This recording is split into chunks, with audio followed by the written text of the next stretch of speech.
कच्चे का इलाका, ये वो अल्फाज हैं जब आपके कानों की समातों से टकराते हैं तो फौरन आपके दिमाग में बदनामे ज़माना डाकुओं का तस्वर जो है वो आ जाता है। आपके दिमाग में फौरन जो है वो अगवाकारों बत्ताखोरों का जो है तस्वर जो है वो आ जाता है। नाज़रीन करम, ये अगवाकार क्या है और अब इन्होंने सोशल मीडिया के ऊपर कौन सी धूम है वो मचा रखी है, इसके ऊपर जो है वो आज हम बात करेंगे। अस्सलाम वालेकुम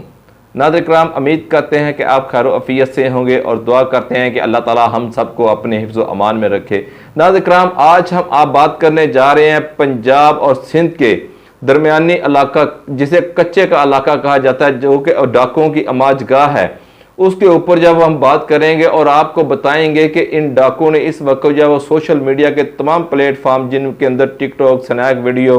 फेसबुक और यहाँ तक कि यूट्यूब के ऊपर भी इन्होंने इस वक्त जो है वो एक बुंचाल बर्पा किया हुआ है। ये